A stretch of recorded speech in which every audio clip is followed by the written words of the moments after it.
Alright, so the 98 Chevy K2500 is in the shop, in for intake manifold gasket replacement. Got some replacement gaskets, Victor Rhines brand, made in the USA, so that's pretty cool. And they're only held down by 4 bolts per side. That's very interesting. So, looks symmetrical, and you can see the bolts are these guys right here. 1, 2, 3, 4, 5, 6, 7, 8. So the top plenum, we're not going to take that off. This whole thing comes off as one big assembly. So these gaskets kind of go like so, and we're worried about cylinder number 5 having a vacuum leak, so I suspect we'll find a compromised gasket in this area. But overall, the job so far, no big roadblocks. Kudos to GM for making it pretty straightforward. So this whole bracket with the power steering pump comes off as one unit, so the AC compressor just swings over there, and we still need to disconnect the upper radiator hose, EGR pipe, take out the distributor back there, and the fuel lines up here, they just pop up. Coolant is drained, so we're ready to go. So before we undo the last few items here, I want to clean out all the debris and gunk with just a blow nozzle, and this is a piece of Nycop brake line. You actually bend it to shape. It works really, really well. Much better than anything you can buy. Just get an adapter, cheap nozzle, and you can reach into anywhere, tight spaces, and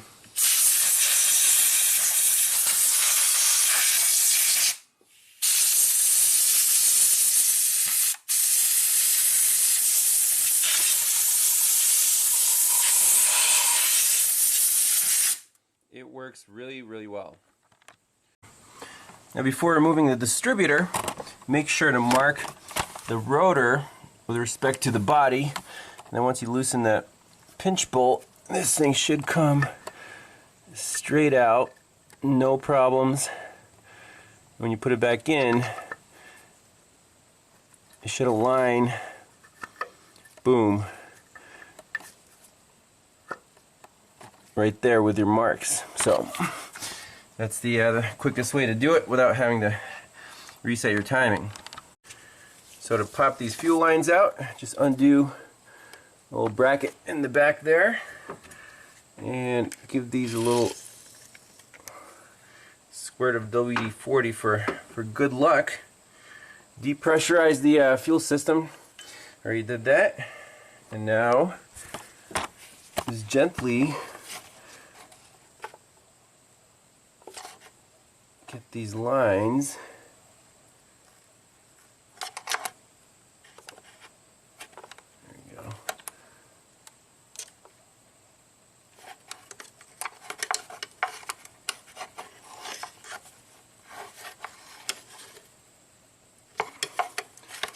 that's good.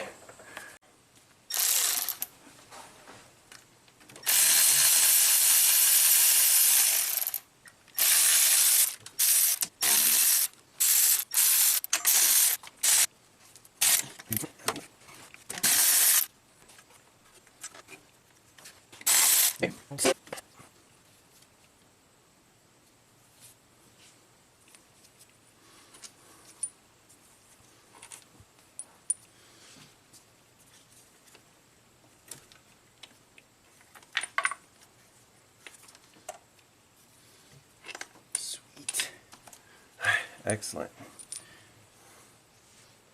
So now this whole thing should be free.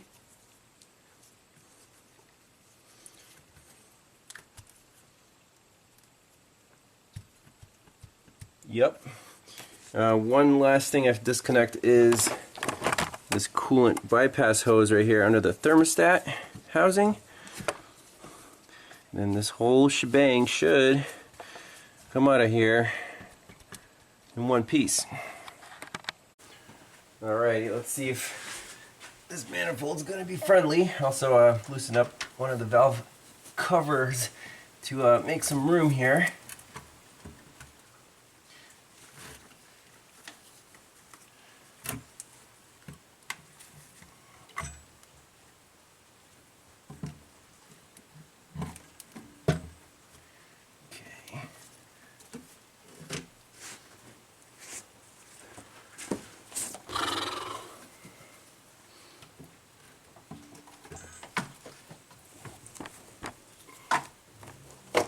Too bad.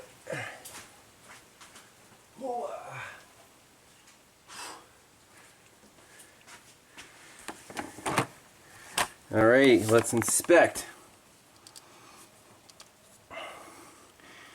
So that got a little chewed up. Definitely want to do an oil change after this procedure because you can see coolant dripping into the engine. And hey, here's cylinder number 5. Look how clean the area is around cylinder number 5. I think that's a clue. All the other ones are still in place, so these gaskets have probably been replaced before. Let's look on this side.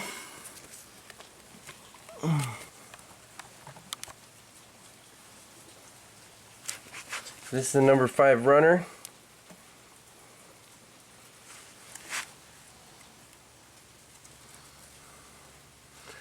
Oh man, what a mess.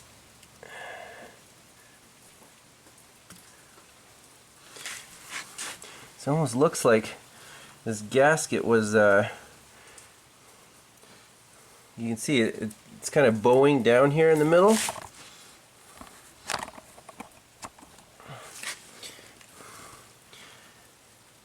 And that was the cause of the problem.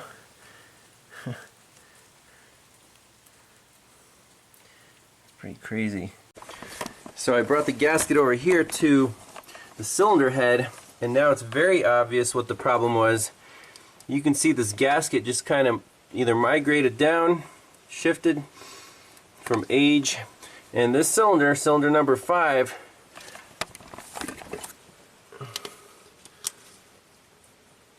right there, there's your internal vacuum leak. So I lined it up with the marks. Boom. So made exactly the right call. So new gaskets should make this truck run as perfect as it can. Well, here's the intake manifold itself, and do a thorough cleaning of the mating surfaces. Just run a razor blade, scrape all this crap off, blow it out, and you should be all ready for new gaskets.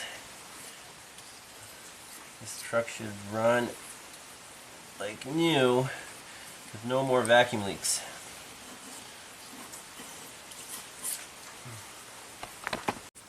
So everything is ready for reassembly. I got some RTV on the ends here of the valley, so you go up a little bit so the gasket makes contact with the sealant. It has little locator pins right there. Those go in the little holes there. So there, and right there. Make sure it looks perfect. It's not sagging. Seals everywhere nice. And then a little bit more RTV just to cover these little corners here. Okay.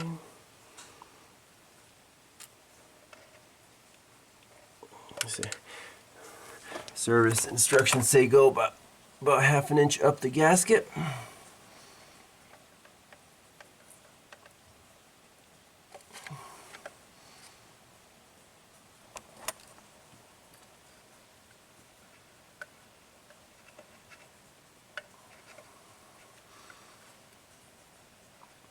Looks good enough. Let's plop on the intake manifold and torque down the bolts.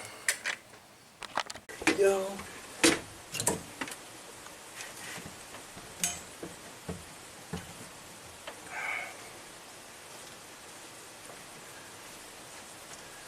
Make sure all our paper towels are out.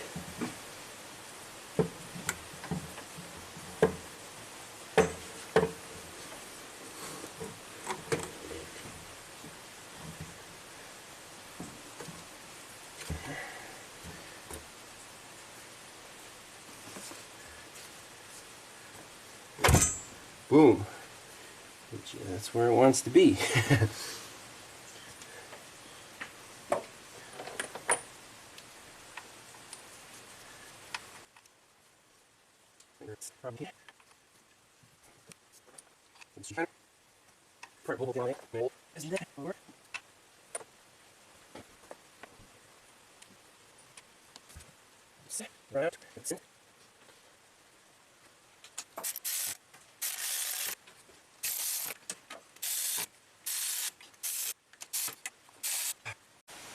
So the instructions here are very specific, and there's the order. So start at the top by the alternator on the inner bolt, 1, 2, 3, 4, 5, 6, 7, 8, and then it says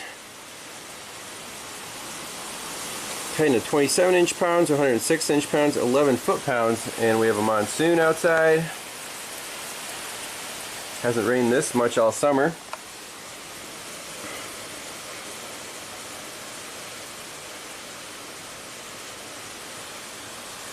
It says, always follow the tightening sequence and torque the intake manifold bolts using a 3-step method. Failing to do so, we distort the crankshaft bearing bore alignment and cause damage to the crankshaft bearings. How does the intake manifold torque to 10 foot-pounds cause distortion of the crankshaft bearing bore alignment? No idea, but we'll follow the instructions. I'm just going to do it by hand, and that'll be it. Alright, here's the final pass here, 11 foot-pounds.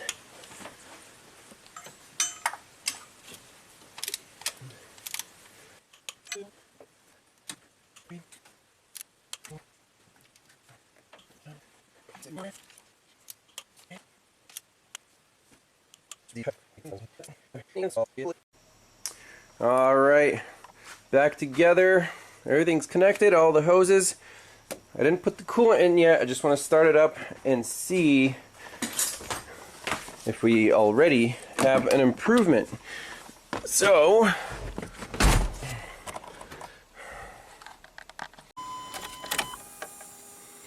alright, prime the pump a couple times, and here we go.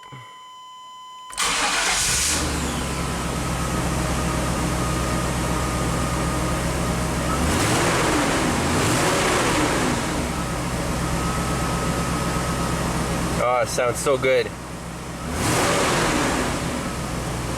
Super stable. We'll see what the check engine light's all about. Maybe the fuel gauge. So let me put some coolant in it, and we'll get the scanner out. Make sure there's no misfires.